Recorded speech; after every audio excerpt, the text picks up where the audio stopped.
มีดต้องคมนะคะมีดต้องคมแต่ถ้าใครไม่มั่นใจก็ให้ที่ร้านเขาแลกให้เลยนะคะเพราะว่านี่เชฟทำให้ดูเฉยๆพี่ก้อยคิดว่าถ้าเป็นพี่ก้อยทำก็คงให้ที่ร้านใช่ให้ที่ร้านทำให้เลย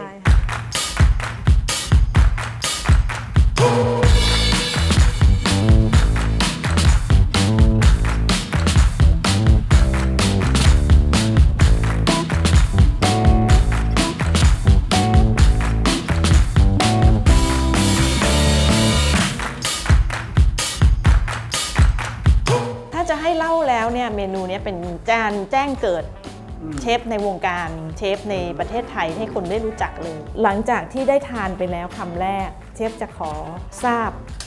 แชร์ให้เชฟฟังหน่อยในเรื่องประสบการณ์การทานปลาเต่าเต้ยลวกกับแจ่วมะเขือ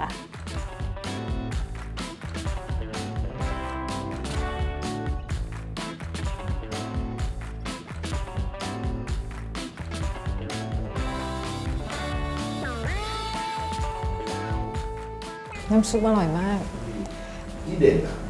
คือน้ำจิ้มแจ่วนะครับเชฟค่ะมันจะมันเด้งขึ้นมาเลยครับอันนี้คือซิกเนเจอร์ของเชฟเลยใช่ใช่เมนูนี้ไม่มีใครทำนะคะมีเชฟปูลิดาคนเดียวที่ทำ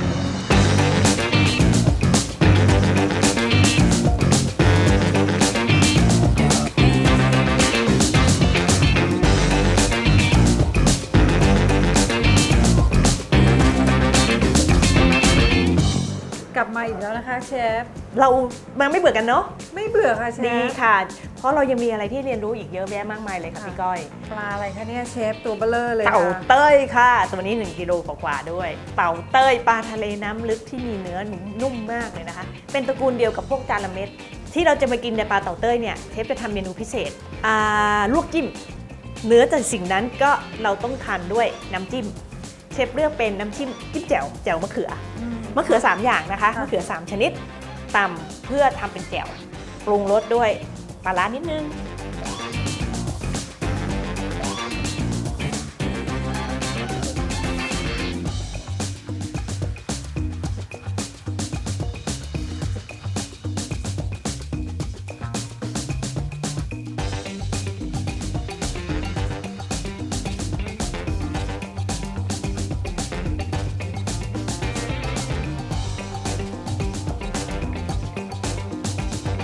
ก้อยตำแจ่วเลยนะคะแล้วเดี๋ยวเรามาช่วยกันปรุงใส่หอมหรือกระเทียมก่อนดีคะเชฟใส่หอมกับกระเทียมค่ะต่อไปกระเทียมนะคะใช่ลงไปเลยค่ะใส่พริกเลยใส่พริกแล้วรอพอพริกมันเข้าที่เราก็ใส่มะเขือได้เลยนะคะ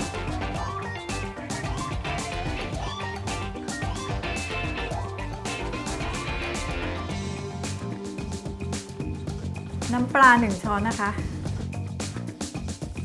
มะนาว1 ช้อนนะคะตาลนัวนะคะ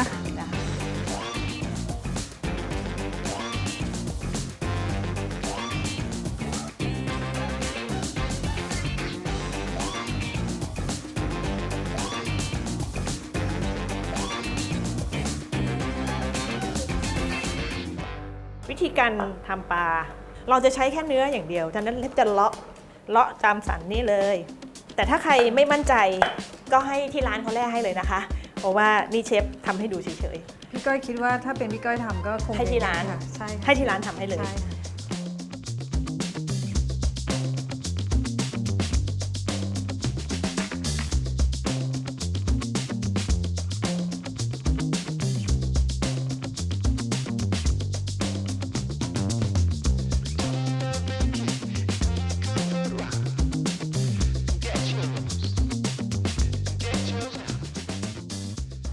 นี่คือน้ำซุปปลานะคะน้ำซุปปลาทำมาจากอะไรก่อนคะเอากระดูกของปลาเนี่ยแหละค่ะมาทำน้ำสต๊อกแล้วเราจะเพิ่มรสชาติกลิ่นอโรมาของตะไคร้ใบมะกรูดและเฉพาะข่าอ่อนใส่ไปเยอะๆเลยนะคะ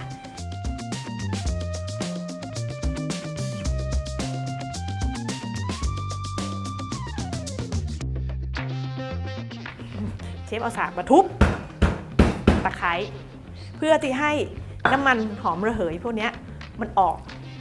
สังเกตนะคะพี่ก้อยใบมะกรูดเนี่ยถ้าดมเฉย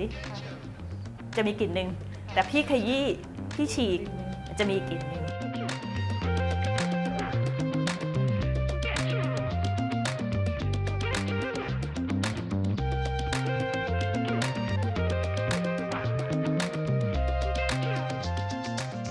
มันต้องมีกลิ่นพวกนี้เข้าไปด้วยนะคะ ใส่แล้วนะคะแล้วลีนก่อนณเบื้องต้นตอนนี้เนี่ยซุปของเราก็เป็นอันเรียบร้อยพร้อมรับทานหย่อนนะ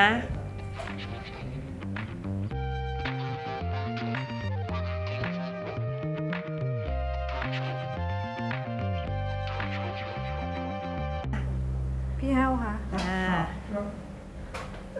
กินพร้อมไปเมนูนี่เลยครับ ใช่ค่ะ นั่นแหละค่ะ จะรัก หนึ่ พี่ ง ก้อย คำนั่นแหละค่ะ